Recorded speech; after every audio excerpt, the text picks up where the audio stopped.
नमस्कार, मैं हूं धर्मेंद्र। आप देख रहे हैं ऑनलाइन न्यूज इंडिया।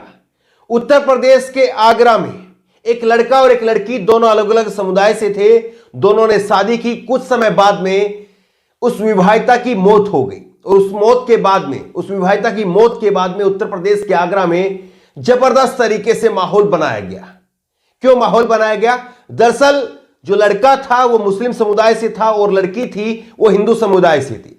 और जब वो लड़की की मौत हुई उसके बाद में बीजेपी के कार्यकर्ता वहां पर पहुंच गए। पूरा घटनाक्रम आपको सिलसिलेवार तरीके से बताएंगे और कैसे ये लोग जो है वहां पर नहीं पहुंचते हैं जहां पर सख्त इनकी दरकार होती है, और वहां पर जरूर पहुंच जाते हैं जहां पर इनकी सरकार होती है। बीजेपी की सरकार है। बीजेपी की सरकार में आगरा के अंदर घटना हुई है। पुलिस क्या कह रही है? पुलिस के ऊपर जो है किस तरह की गालियां पुलिस को दी जा रही है। बड़ी महत्वपूर्ण खबर सामने आई है उत्तर प्रदेश के आगरा से। और मत भूलिए कि उत्तर प्रदेश में चुनाव होने हैं, तो क्या चुनाव से पहले जो है एक बड़ा कोई माहौल ये तैयार किया जा रहा है? बड़ा सवाल है। लेकिन खबर क्या है, पहले आपको खबर बताएंगे और उसके बाद में एक वीडियो सुनाएंगे आपको कैसे जो है वो थाने के अंदर नारे लगवाए जा रहे हैं और कैसे पुलिस वालों को गाली दी जा रही है। और इसके साथ में इसके पीछे कौन बीजेपी का नेता है जिसका हाथ बताया जा रहा है वो भी आपको बताएंगे। लेकिन पहले ये जरा खबर देखिए, अमर उजाला की खबर है ये खबर। इसमें आगरा में युवती की मौत के बाद में बवाल। पथराव में भाजपा युवा मोर्चा के कार्यकर्ता घायल, इलाके में फोर्स तैनात। भाजपा युवा मोर्चा के कार्यकर्ता पहुंच गए वहां पर और इलाके में फोर्स को तैनात कर दिया गया है। युवती ने दूसरे समुदाय के युवक से शादी की थी। शुक्रवार को युवती की मौत हो गई। मौत कैसे हुई इसका पता नहीं चल सका। पुलिस जांच में जुटी है। सरकार इनकी है, योगी आदित्यनाथ गृह मंत्री है, लेकिन उसके बावजूद हम यकीन नहीं करेंगे। क्या ऐसी बात है या फिर एक माहौल तैयार करना है? लेकिन इससे पहले खबर पर जब बात करें और खबर को आपको पर दर पर खबर समझाएं, उससे पहले आपको एक वीडियो दिखाते हैं। ये देखिए, उत्कर्ष सिंह ने एक वीडियो ट्वीट किया है। इन्होंने लिखा, यूपी पुलिस के सामने मुसलमानों को भद्दी भद्दी गालियां देते ये आगरा के बीजेपी नेता गौरव रजावत हैं। शाहपुर, इन्होंने शाहपुर गलती से टाइप कर दिया, शाहगंज है। शाहगंज में हुई हिंसा में ये मुख्य किरदार बताए जा रहे हैं। क्या इनके ऊपर यूएपीए लगेगा? अब जरा ये तस्वीरें आप देखिए। ये तस्वीरें देखिए। दूसरा ट्वीट है उत्कर्ष कुमार सिंह का और वीडियो आपको दिखाएंगे अभी। आप बढ़ा रहे हो इन बहन के, और ये गाली फिर इन्होंने दी है, मरवा दो हिंदुओं को, ये इन्होंने कहा है। तुम जैसे लोग ही तो, ये बीजेपी के नेता के शब्द हैं, तुम जैसे लोग ही तो मरवाते हैं, साले आग लगा दूंगा इन। फिर गाली इन्होंने फिर दी है। मुस्लिमों को गाली देते हुए और पुलिस को देख लेने की धमकी देते ये आगरा के बीजेपी के नेता गौरव रजावत है। गौरव रजावत की दो तस्वीरें आप देखिए।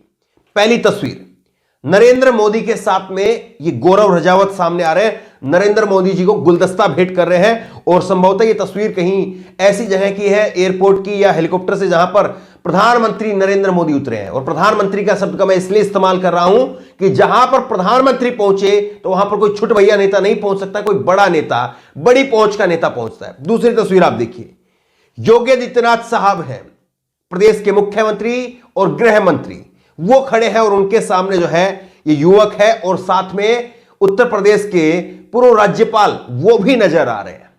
ये कोई छोटे मोटे हस्ती आप इनको मत मानिए, छुट भैया नेता भी मत मानिए। अब जरा इनकी वीडियो देखिए।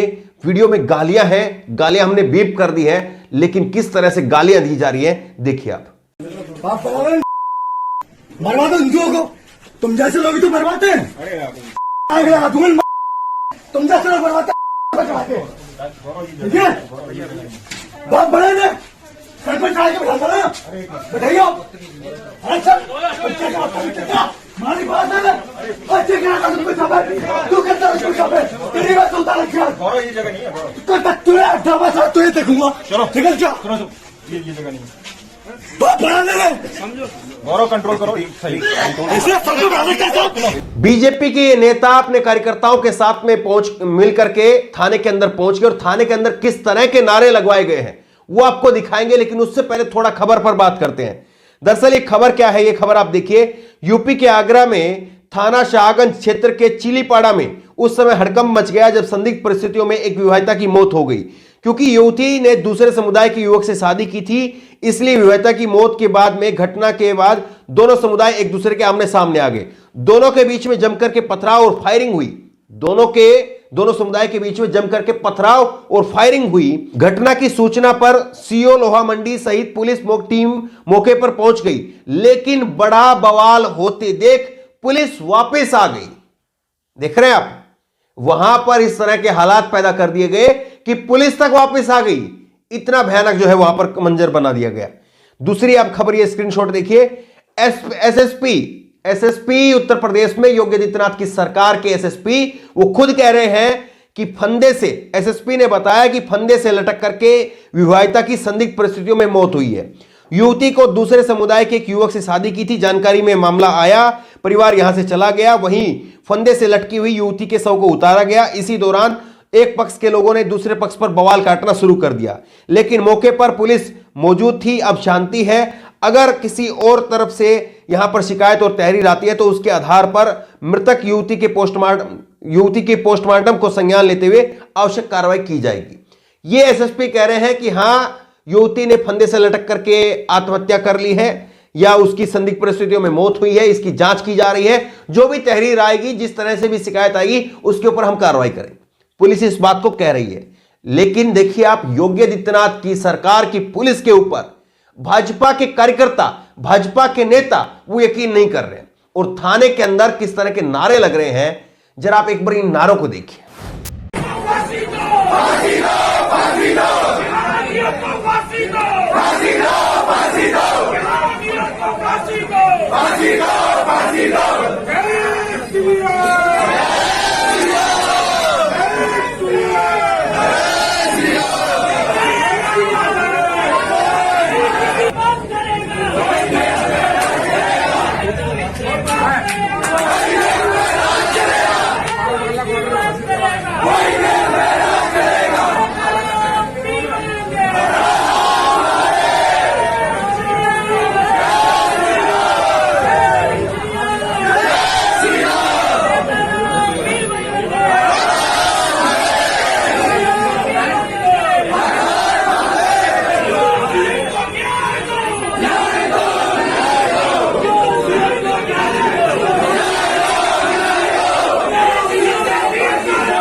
आप ये नारे सुन करके यकीन कर सकते हैं कि ये नारे क्या वाकई न्याय के लिए लगाए जा रहे हैं या अपनी राजनीति के लिए लगाए जा रहे हैं, ये आप खुद तय करिए। देखिए, श्याम मीरा सिंह ने ट्वीट किया है, आगरा में एक हिंदू लड़की ने मुस्लिम युवक से शादी की, जब अब संदिग्ध परिस्थितियों में उसकी मौत हो गई। घटना को आधार बनाकर हिंदू चरमपंथियों द्वारा मुसलमानों की दुकानों को टारगेट करके शहर में दंगे भड़काने का काम किया जा रहा है। प्रदेश में जल्द ही विधानसभा का चुनाव है। तो क्या चुनाव है इसीलिए ये हिंदू मुसलमान का तनाव है? बड़ा सवाल ये है। देखिए, एक बात बिल्कुल साफ कर देनी चाहिए कि किसी की भी बहन बेटी के साथ में, किसी की भी धर्म की हो, अमीर की हो, गरीब की हो, किसी की भी हो, किसी की भी बहन बेटी के साथ में गलत हुआ है, जिसने गलत किया है उसका बगैर जात धर्म संप्रदाय, उसका अमीरी गरीबी देखे, उसको तत्काल सजा मिलनी चाहिए। इसमें कोई रोक टोक नहीं है। लेकिन आप ये बताइए कि जब सरकार भाजपा की है, गृह मंत्री खुद अमित शाह है उत्तर प्रदेश के, तो आप ये बताइए, पुलिस सीधे उनके अंडर में आती है। भाजपा के जो नेता हैं, ये इतने बड़े नेता हैं कि नरेंद्र मोदी से लेकर के योगी आदित्यनाथ तक इनके फोटो हैं। तो फिर ये तो एक फोन के ऊपर बड़ी से बड़ी कार्रवाई करवा सकते हैं। तो फिर ये इतना माहौल क्यों तैयार किया जा रहा है? पुलिस इनकी है। मान लीजिए कि समाजवादी पार्टी के लोग यहां पर होते, कांग्रेस पार्टी के लोग यहां पर होते और कोई पार्टी के लोग होते, तो फिर कहा जाता कि देखिए, ये योगी आदित्यनाथ की छवि को बर्बाद करने के लिए, खराब करने के लिए इंटरनेशनल साजिश हो रही है। यह कहा जाता कि इंटरनेशनल साजिश हो रही है योगी आदित्यनाथ की सरकार को यहां पर खराब करने के लिए। और दूसरी बड़ी बात आप सुनिए, अगर कोई और मसला होता तो अभी तक तो 144 लग जाती है उस इलाके के अंदर, उस इलाके के अंदर इंटरनेट को बंद कर दिया जाता है। ये सारी चीजें जो होती हैं। और सबसे बड़ी बात यह है कि उस इलाके की सीमाएं सील कर दी जाती हैं। कोई दूर से बाहर से कोई नेता नहीं आ पाए, ये कर दिया जाता है आमतौर पर। लेकिन यहां पर क्यों नहीं किया गया? अब सवाल बीजेपी के नेताओं से, कार्यकर्ताओं से। अच्छी बात है, आप किसी को न्याय दिलाने के लिए गए हैं, बहुत अच्छी बात है। लेकिन आप हाथरस में क्यों नहीं गए? कौन बीजेपी का नेता गया हाथरस के अंदर? वहां पर एक दलित की बच्ची को आधी रात को जला दिया गया। कौन गया वहां पर? उस बच्ची के साथ में दुष्कर्म किया गया। कौन गया वहां पर? आप कितने लोग कुलदीप सेंगर के वहां पर घर पर जाकर किस तरह से नारे लगाए? कितने लोगों ने लगाए? चिन्मयानंद के कितने लोगों ने लगाए? मनीष गुप्ता जो गोरखपुर में अभी जिसकी मौत हुई, पुलिस की मार से जो है उसकी मौत हो गई, ये बताया गया, उसके बाद में उसको मुआवजा मिला। बीजेपी का कार्यकर्ता था मनीष गुप्ता। आपने बीजेपी के अपने साथी कार्यकर्ता के लिए कितनी बार आवाज उठाई? विवेक तिवारी लखनऊ के अंदर उसकी मौत हो गई, पुलिस के द्वारा मौत हुई, कितने लोगों ने आवाज उठाई? यहां पर एसएसपी का बयान है, एसएसपी कह रहे हैं कि हां हम जांच कर रहे हैं, फंदे से लटक कर उसकी मौत हुई है, ये प्रथम दृष्टया वहां पर नजर आ रहा है, वो काम कर रहे हैं। तो फिर आप यकीन क्यों नहीं कर रहे हैं? आज जब सब कुछ आपका है, ऊपर से नीचे तक डबल इंजन की सरकार चल रही है, तो फिर आप यकीन क्यों नहीं कर रहे हैं? या फिर ये दो अलग अलग संप्रदाय का, समुदाय का मामला है और इसीलिए जो है यहां पर चुनाव भी है और चुनाव से पहले तनाव, क्या ये सब कुछ हो रहा है? देखिए, मान करके चलिए कि उत्तर प्रदेश का चुनाव, उत्तर प्रदेश के चुनाव में हिंदू, मुसलमान, दाढ़ी, टोपी, तालिबान ये ना आए, ये हो नहीं सकता है। और जिस तरह से सारा घटनाक्रम हो रहा है, सोच करके देखिए, उत्तर प्रदेश के लोगों के लिए, खास करके अभी आगरा के लोगों के लिए उम्मीद करनी चाहिए कि वहां जल्दी शांति स्थापित होगी और पुलिस अपना काम करेगी। पुलिस को अपना काम करना भी चाहिए, लेकिन किस तरह से कुछ लोग वहां पर आ गए हैं और कुछ लोग आकर के किस तरह से अपनी राजनीति को जो है शायद इसके जरिए आगे बढ़ाने की कोशिश कर रहे हैं। बहरहाल इस खबर को शेयर करिए ताकि लोगों को समझ में आए कि कौन कहां पर राजनीति कर रहा है, कौन कहीं कहां पर सही मायने में लोगों की लड़ाई लड़ने का काम कर रहा है, कौन कहां पर सही मायने में पीड़ितों के साथ खड़ा है, सही मायने में जो कातिल हैं, जो दरिंदे हैं, जिन्होंने भी ये गलत काम किया है, उनको जो है सजा दिलवाने के लिए खड़ा है। ये लोगों के समझ में आ सके, इसलिए इस खबर को ज्यादा से ज्यादा शेयर करें। इस खबर को लेकर, इस वीडियो को लेकर आपकी जो भी राय हो नीचे कमेंट बॉक्स में अपनी राय जरूर दें और इसी तरह की तमाम खबरों के लिए ऑनलाइन न्यूज इंडिया सब्सक्राइब करें, साथ में जो बेल आइकन है घंटी उसको जरूर दबाएं ताकि जैसी वीडियो अपलोड करें उसकी नोटिफिकेशन आपको तुरंत मिल सके। धन्यवाद। इस खबर को अभी लाइक करें, शेयर करें, अभी चैनल को सब्सक्राइब करें और घंटी जरूर दबाएं।